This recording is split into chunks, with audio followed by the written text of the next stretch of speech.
Hello, Kathy. Hello. We are on time. Yeah. And we are live. And hopefully, we will have people that will join us pretty soon. Um, so we actually start before time. We are 1 minute before the time that we schedule.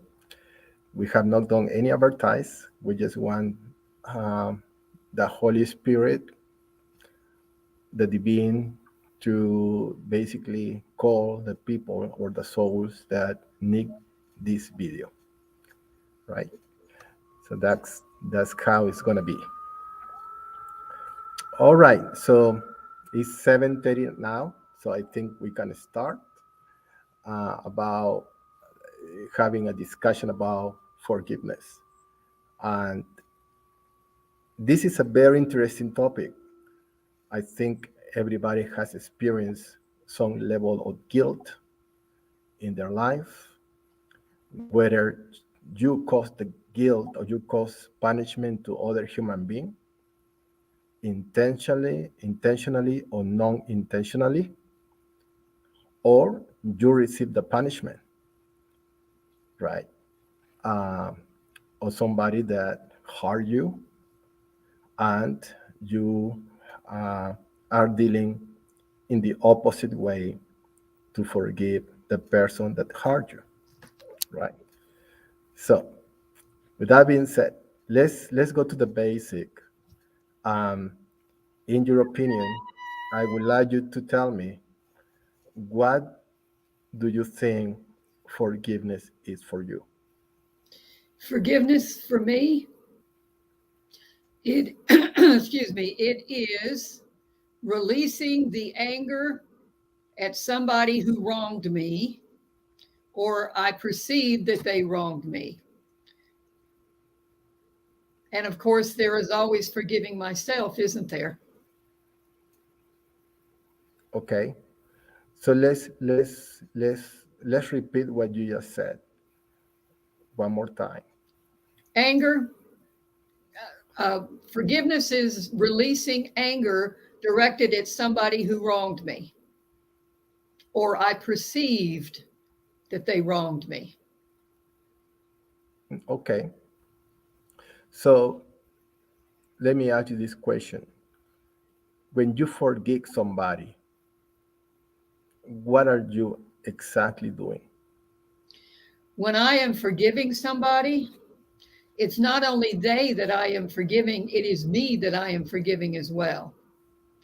And I have found over the years, forgiveness, I think, is our last leap in our soul growth. I think learning to forgive as well as forget and release causes a huge jump in the soul growth.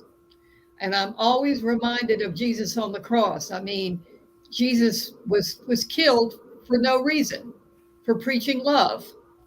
But on the cross, what did he say? Father, forgive them, for they know not what they do. Because Jesus completely understood that in so many cases, the way he was treated was based on the other person's fear or the other person's programming. His love scared them. They didn't know how to handle it. So their knee jerk reaction was to attack. And this is what we find in a lot of people who never knew love. Haven't you found that to be true? Yeah, absolutely. So ultimately, forgiveness comes back to opening yourself to love anybody, even if they are unlovable. Okay. So have you heard this phrase, I can forgive, but I cannot forget? Raul, there's a problem with that statement, and let me tell you what it is. And I'll share with you how I know the answer. I was in a very bad marriage. And when I got out of this marriage, I moved in with my dad. He had been widowed the year before, and I had a lot of anger toward my ex husband. I ended up getting hepatitis B, which almost killed me. Well, later I read in Louise Hay's book, You Can Heal Your Life, that hepatitis B is a disease of the liver. The liver is the seat of anger. So my anger toward my ex-husband was killing me. And while I was sick and delirious, I had a vision and I was sitting in the garden talking to Jesus. And Jesus smiled at me and he said, Kathy, I want you to forgive my ex husband. And I said, I have forgiven him, Lord. And he said, no, you haven't. And it was so funny because I said, well, look what he did to me. And Jesus said, you need to forgive him because it's not he you are angry at. Your lack of unforgiveness comes from your inability to forgive yourself for allowing this to happen. And he said, the more you find unforgiveness to say, I'll forgive but not forget, the more you wake up to the truth that it's yourself you cannot forgive. And he said, I want you to understand that this man's treatment of you had nothing to do with you. He was the one with the problem. And you are gracious enough now to realize in his childhood, he was treated poorly by his dad. And his treatment of you was simply a reflection of what he was served in his formative years. So you can forgive him now, and you can forgive yourself for allowing it to happen to you. So when somebody says, I can forgive the person, but I can't forget, they're not forgiving themselves. And that burden will be carried with them everywhere they go. Hmm. Very interesting. I think um, I tend to agree with you. But let's put this case. Let's play the role in which you are the cause of the anger of the other person. You make a mistake, right? So let's put it the other way around. Um, you make a mistake, and then you realize that that person was damaged, right? Uh, how you fix that? How do you fix what? Let's say that you are with your significant other, and for some reason you betray that person, whether you commit, you know, infidelity, or you just misbehave with this person and you hurt this person. Maybe you stop loving this person, and they took it in the way of that you are hurting him, right? So, what will be the best way for you to ask for the excuse and for the other person to forgive you? So I am like, that what I am doing, I am just reversing.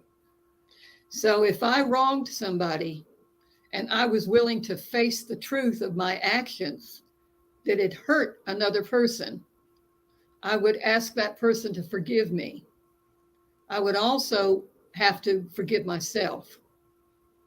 So it's a two-step process. When you wrong somebody, you're asking for their forgiveness and you're going to have to forgive yourself. Otherwise, that's another burden, more baggage that you're going to carry around with you. And if the other person is unwilling to forgive, as Jesus told me, on some level, they are knowing that typically when somebody commits adultery in a relationship, they need in their current relationship. And when the other party discovers it, a lot of times they feel guilty knowing a lot of this infidelity was their fault. And when I hear, especially women whose husbands divorced them for younger women, and when I hear the woman say, I will never forgive him for what he did to me, I have to explain to them honey, on some level, you were partly to blame for this infidelity. So now you need to learn to forgive yourself. And you know what, Raul? In every single case, when my friends were able to forgive themselves, they lost weight, they found a good job and another relationship. But in many cases, it was 10 years since their divorce before they could forgive themselves. And as soon as they released that baggage, their whole life changed. So, another thing people need to understand is forgiveness is really as much for you as it is for the other person. You're not condoning what somebody did to you, but I think a lot of times people, if they were to go back and check, they would find the party who did them wrong had also been done wrong in their childhood. It's a self perpetuating thing. And that just like my ex husband, and I have a feeling that his father, who was a cop, who was a mean man, a really mean man, was also mistreated by his father. And so it continues until somebody is willing to break that chain and release it. That's interesting about what you just said. So why? Yeah, and it goes in line with the last statement that you just said about cutting the change, right? Breaking those change. Yeah. Um, why human beings repeat the same behavior? Like, okay, you forgive him, you forgive yourself, but then you do it again, Hmm. and then you forgive this person, and this person start doing the same, and it's a vicious cycle Yeah. of forgiveness, but always doing the same mistake. Hmm. At what point, what's the correction action so that that doesn't occur? From a spiritual perspective, have you ever heard of A Course in Miracles? Yeah. You know, it's a program. And the basic premise of A Course in Miracles is this: we believe that we have been separated from God. That's impossible. Separation is an illusion, but we think it is real. And because we believe we separated from God, we feel guilty. So we spend our lives creating different scenarios to make us feel guilty, and we have a hard time forgiving ourselves. So when we go back to the beginning and understand the premise that we are spiritual beings having a human experience, and sometimes we're the good guy and sometimes we're the bad guy, but it's all to help each other in our soul growth, because we write a script for the lessons that we want to learn when we come here. And we have other souls in our soul group who agree to help us. And sometimes they're meanies. But if we understand there is never separation, that we are all one with God, and these scenarios that we play out in our lifetime in the hologram, if you will, on the holodeck, if you will, is to help us in our soul growth. And I have to tell you a story how this relates. Sylvia Brown was a world renowned psychic. I read a lot of her books. I really enjoyed her books. And in one of her books, she talked about a woman who came to her who was having a very, very difficult relationship with her mother in law. She was driving her crazy. And she wanted to know what she had done to this woman in a former lifetime that was payback in this lifetime. So Sylvia Brown regressed her. And she said in her thousands of regressions, what happened had never occurred before. The woman did not go back to a previous lifetime. She went home to the other side.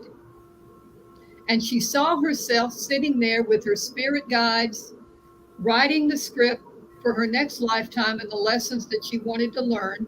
And sitting next to her was her dearest friend in all of eternity, who said, And because I love you so much and want you to learn your lessons, I'm coming back as your obnoxious mother in law to teach you patience and unconditional love. Wow. And when the woman came to, she was so shocked at what she had witnessed, and it changed her entire outlook on her mother in law. And once she understood the mother in law's role in her life, she could forgive her, and they actually became good friends. So the lesson had been learned. The mother in law didn't have to be obnoxious anymore. So when you understand the spirituality of your life challenges, that also makes it easier for you to forgive. Yeah, no, absolutely. Absolutely. I believe that the people actually that cause us some sadness or some sort of pain is, are our teachers. They are teaching If us, we allow it, there are teachers if we allow it. yeah. Oh, that's a good point. What do you Yes. mean by allow them? If you, because so many people don't have a relationship with God. They've never been to church. They've never studied spirituality. They don't understand that they are here, right, in a script that they wrote for themselves. And they're so quick to say, why is God doing this to me? I have a friend who, first time I said something about God, her immediate response was, don't tell me about God. God never did anything for me. He abandoned me when I needed him. That was her belief. Well, I'm not going to try and change her mind. I just ease her in to letting her know how much God loves her and how much she matters. Because people think God does something to them, but that's never, God never does anything to you. You wrote challenges into your script. It was your choice.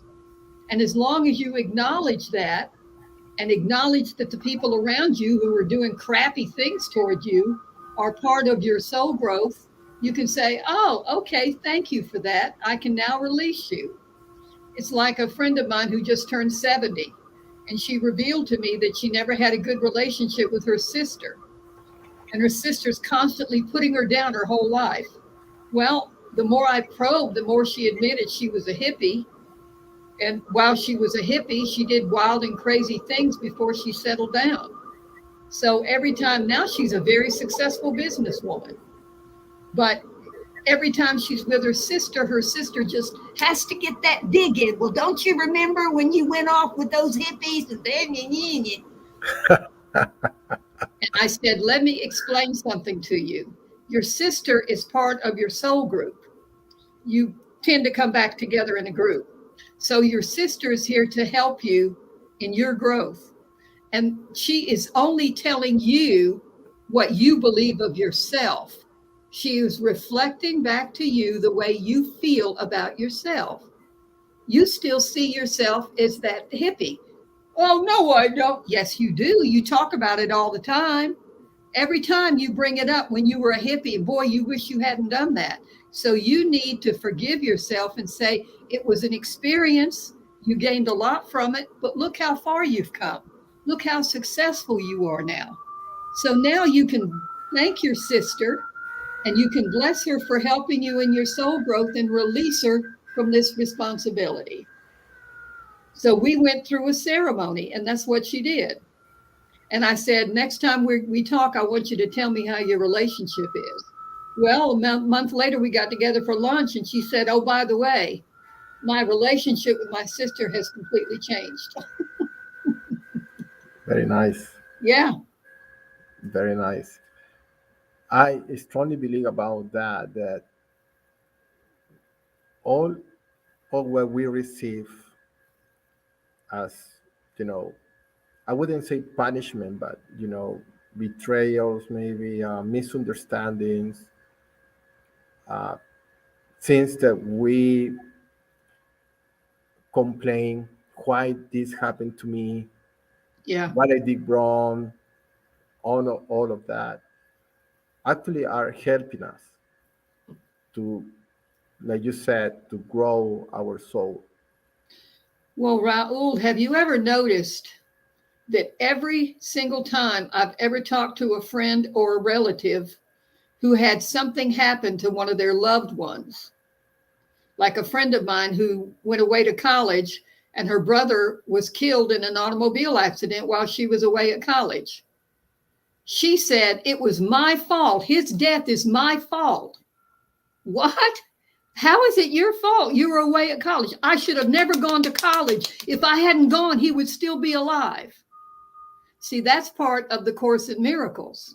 I need to be punished because I think I've separated from God. And how many times have you seen that? My wife has cancer. I should have made her quit smoking. It's my fault she died. No, it's not. But that is what people do. This burden of guilt that we fear for an illusory separation that is not true. And we put ourselves in these situations where we need to punish ourselves or have somebody else do it for us. So Yeah. if people who are listening to this blog hear one thing that's important, it's this. If if there is any situation in which forgiveness comes into play, always forgive yourself.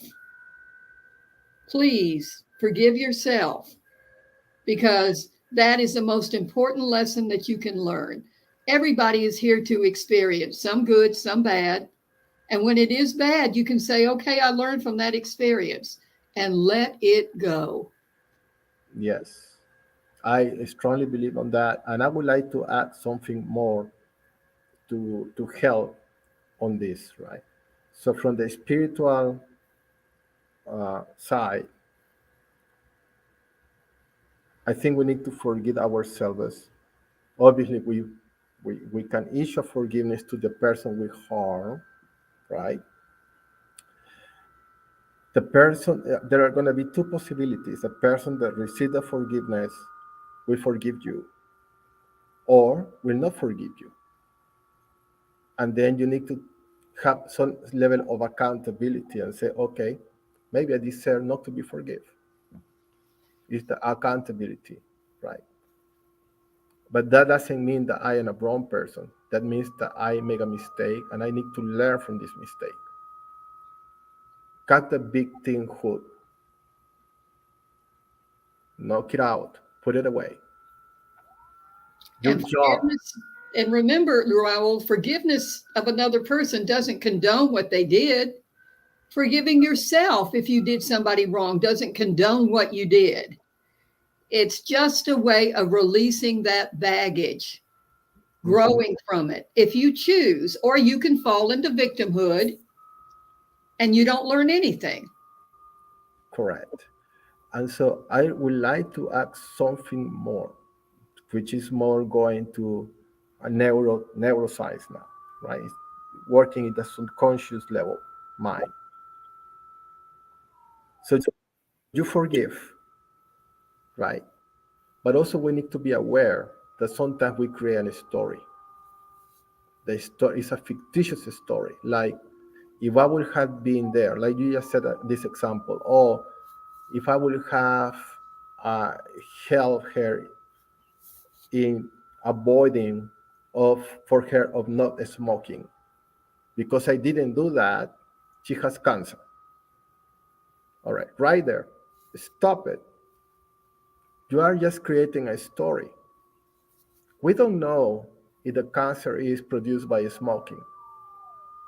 Maybe it may be other causes, right?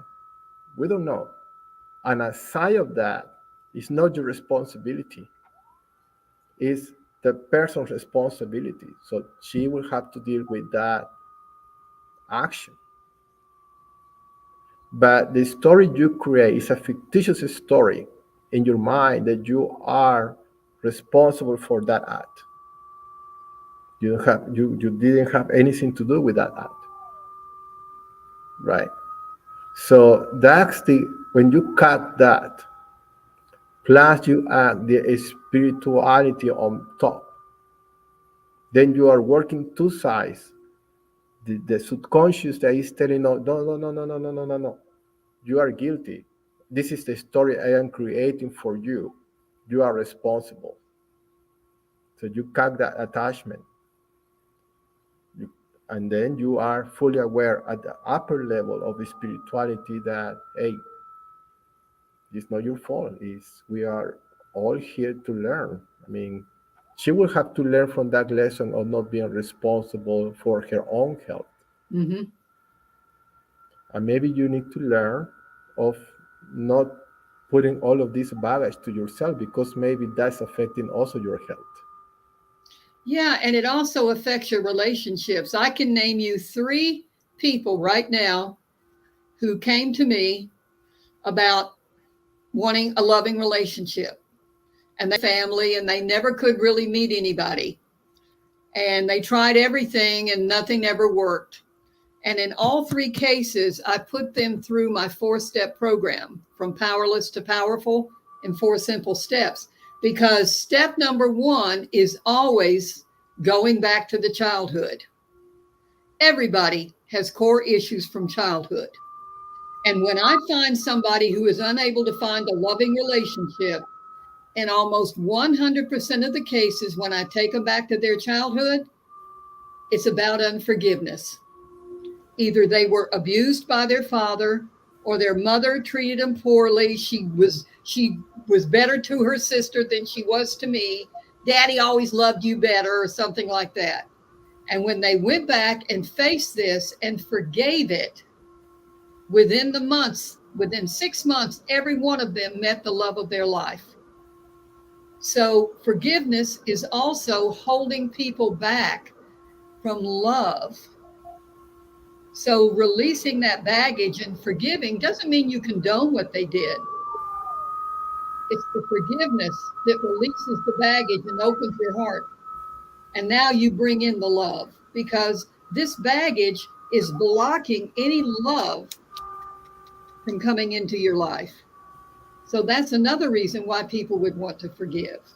If they would like to be in a loving relationship and it hasn't happened, they need to face what happened in the core issues of their childhood. That's very interesting. That's awesome. That's awesome. So this is a good transition for sharing with all of our audience what we have discussed over the last few days, Kathy, about the 4-step program. And I am very excited to share this. Would you like to give the news, or you want me to give the news? Well, yes, and I have done coaching for many years, and over all of the years that I have helped people, I run a mortgage training institute, and the one thing that I am complimented on is my ability to get to the point and teach clear and straight, so people learn their profession in the mortgage industry. Well, that's one of my gifts, and I have narrowed this down to 4 primary steps. I call it from powerless to powerful in 4 simple steps. And that includes step one, looking at those core issues, identifying core issues that are self sabotaging you. Step two, I'm going to give you some tools and techniques to eliminate those core issues. And once you eliminate them, step three, clarity of purpose. What is it you want? Let's get clear on what you want. And step four, create a plan of action and go for your dreams. It's a 4-step process that I have created. And every time I do this, people find it so easy to follow, and it makes a huge difference for them. I can't tell you how many times I've helped people move from feeling powerless, not getting promoted, not finding the love of their life, whatever. And the next thing you know, they get the promotion, they find the love of their life, they create the perfect job, or they start the business they've always dreamed of. But these core issues sabotage you, and you need to get through those before you can get clear on what you want and go for your dreams. Absolutely, and I can correlate to that, Kathy. I think, you know, everybody needs to have some guidance. Yeah. Uh, Personal development and spirituality is so underrated, and I think sharing This knowledge is a blessing of service.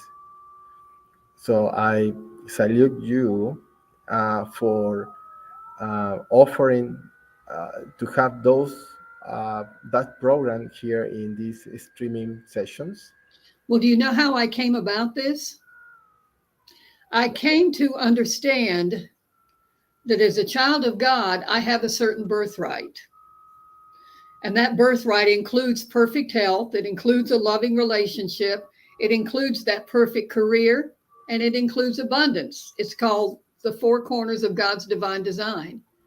And when I don't get one of these things, I have come to understand that since it's already a gift from God, what am I doing to block it?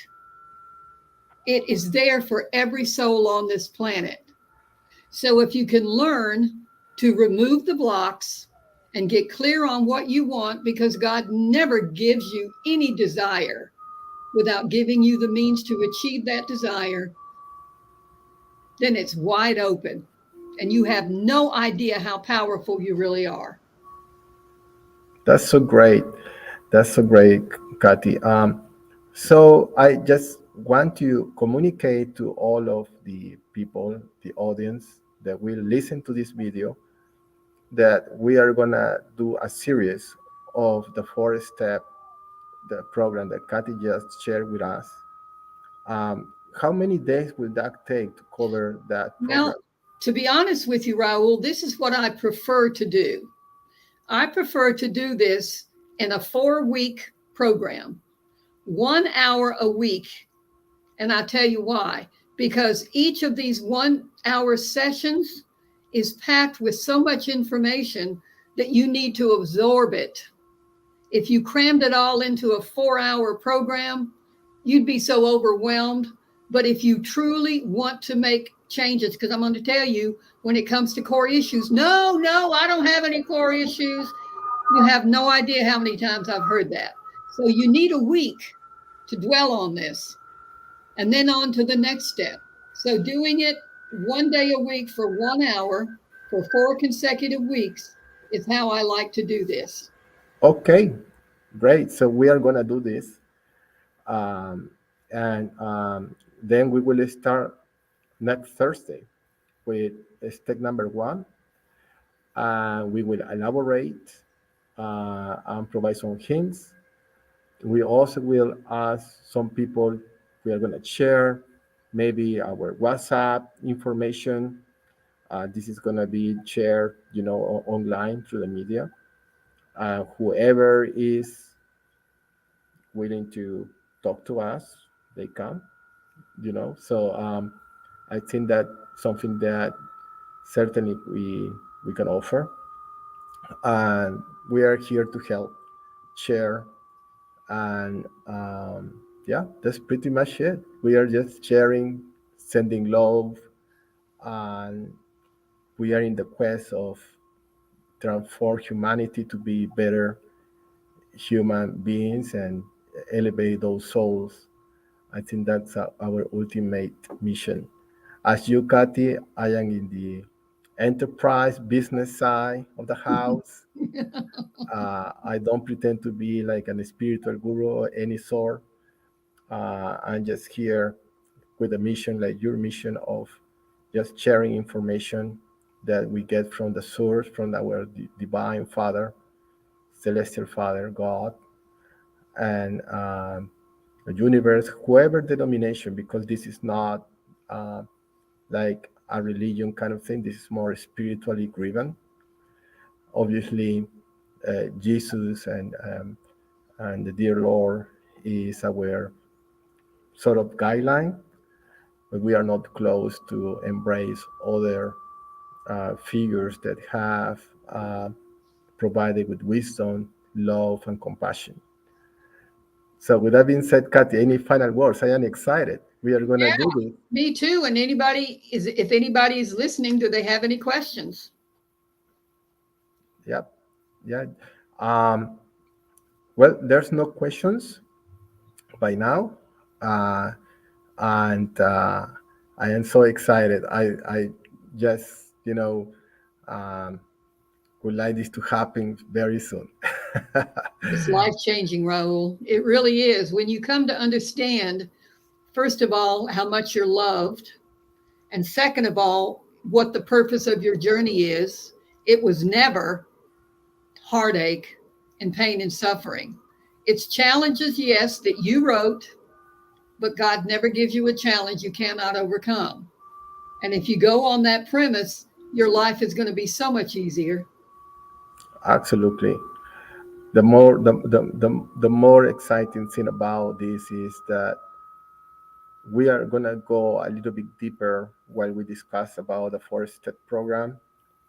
I think the to place this into a perspective of spirituality will basically embrace every human being, right? So that I am very excited, and my mind is just trying to place some scientific also science into spirituality, and the two are not divorcing. Actually, the two are intersecting, Absolutely. Yes, and absolutely. And right. I think if people could understand how powerful their thoughts are, how important it is to temper your thoughts or words. I mean, if people understood every thought creates that which you think, it's negative thinking and that can be overcome. So we're going to show them how to do it. Yep, absolutely, Kathy. All right. Well, thank you, Kathy. Amazing discussion today. I think we nailed it. And like I said, I'm just waiting for 30 to start and keep sharing this four-step program that I strongly believe will be very uh, very successful, and people will take the most from these sharings. Great. Have a great day, Kathy. Take care. Love you. Take care. Love you. Bye bye. Bye.